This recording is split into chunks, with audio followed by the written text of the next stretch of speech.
সেই আরএসএস এর গর্বে জন্ম যে বিজেপি, সেই বিজেপির নেতা সুকান্ত মজুমদার, তার কথাকে আমরা একজন গণতান্ত্রিক মানুষ হিসেবে, একজন সংবিধানকে মেনে চলা মানুষ হিসেবে, একজন ধর্মনিরপেক্ষ মানুষ হিসেবে আমরা কি করে তাকে মান্যতা দেব? তাদের জন্ম হয়েছে আরএসএস এর গর্ব, সেই আরএসএস যারা আমাদের দেশের যে মানে বাপু বলি আমরা যাকে, সেই মহাত্মা গান্ধীকে হত্যায় অভিযুক্ত যেই আরএসএস, তাদের যে গর্বে জন্ম যে বিজেপি, সেই বিজেপির নেতা সুকান্ত মজুমদার, তার কথাকে কোনো রকম গুরুত্ব আমার কেন দেশের কোনো একজন নাগরিকের দেওয়া উচিত নয় বলে আমি ব্যক্তিগতভাবে মনে করি। একটা সাম্প্রদায়িক দল বলেছেন বর্তমান সরকার, যারা বিধানসভা ভাঙচুর করে তাদের মুখে এই চলে। এটা বড় কথা নয় যে তারা বিধানসভা ভাঙচুর করে, বড় কথা হচ্ছে যারা আইএসএফকে সাম্প্রদায়িক বলছেন তারা নিজেরা কি কাজ করছেন এটা বিচার করে দেখার সময় হয়েছে। আজকে তৃণমূলের দুর্নীতিতে যে সমস্ত তাদের নেতারা জড়িত আছেন তাদের মধ্যে ম্যাক্সিমাম হিন্দু নেতা, তারা জেলের ভেতরে রয়েছেন, কেউ কেউ ছাড়া পাচ্ছেন। কিন্তু আপনি খবরের কাগজ খুলুন, মিডিয়াতে আপনি চোখ রাখুন, দেখবেন যে যত রাজ্যে যত গুন্ডামি, মারধর, দুর্নীতির অভিযোগ উঠছে, তৃণমূল এগিয়ে দিচ্ছে তাদেরকে, তাদের দলের মুসলমান নেতাদেরকে এগিয়ে দিচ্ছে। আপনি খবর খুলুন, দেখবেন শওকত মোল্লার নাম আসছে, দেখবেন জাহাঙ্গীর খানের নাম আসছে।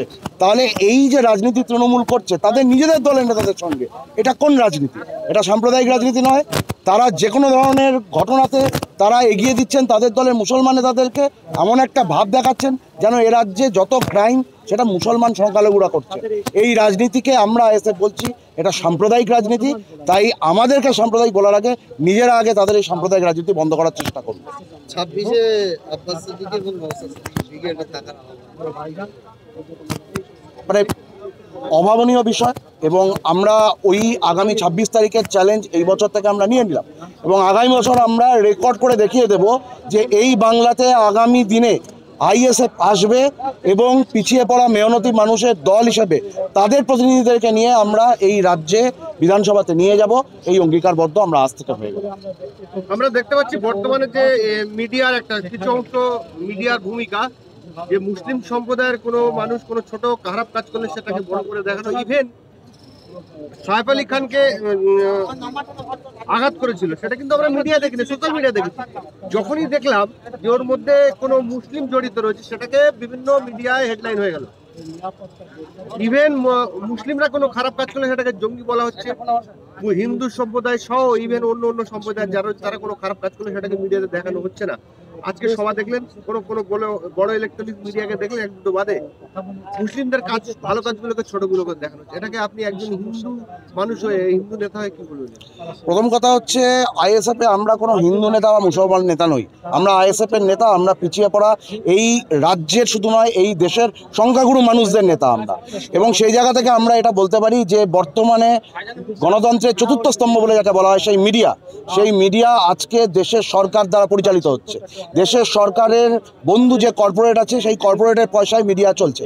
ফলে আমরা যদি আশা করি যে মিডিয়া এখন খুব স্বাভাবিকভাবে স্বাধীনভাবে কাজ করবে, এটা একটা মানে আমরা মূর্খের স্বর্গে বাস করবো। তাহলে মিডিয়া কর্পোরেট দ্বারা পরিচালিত, আর এই কর্পোরেট হচ্ছে কেন্দ্রের যে সাম্প্রদায়িক সরকার, সংখ্যালঘু বিরোধী সরকার, দলিত বিরোধী সরকার, আদিবাসী বিরোধী সরকার, তাদের হচ্ছে প্রতিভূ।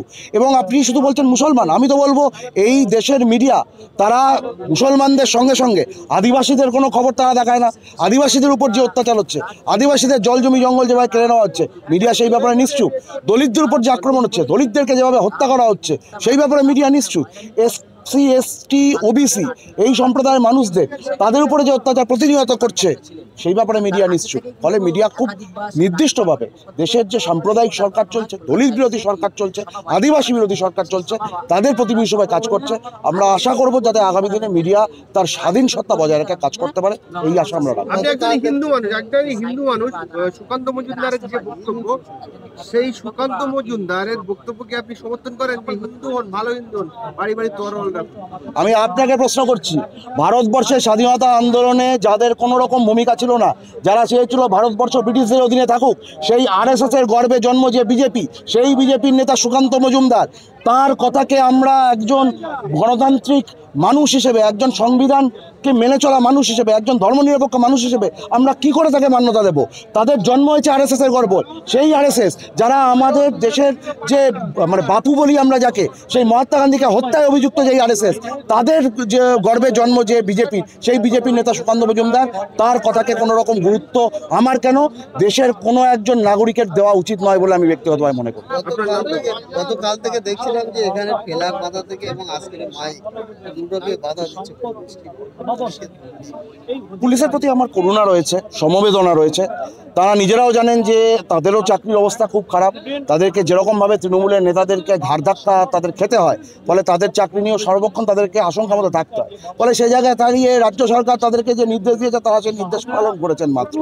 আমি আলাদা করে কিছু বলতে চাই না, শুধু এটুকু বলতে চাই যে সময়ের চাকা কিন্তু ঘোরে, আর সময়ের চাকা যখন ঘোরে তখন কিন্তু খুব খারাপভাবে ঘোরে। তাই আমি পুলিশ বন্ধুদেরকে বলবো, আপনারা কিন্তু সবার উপরে, যে কোনো মন্ত্রী শান্ত্রী তাদের উপরে আপনারা আইনের রক্ষক।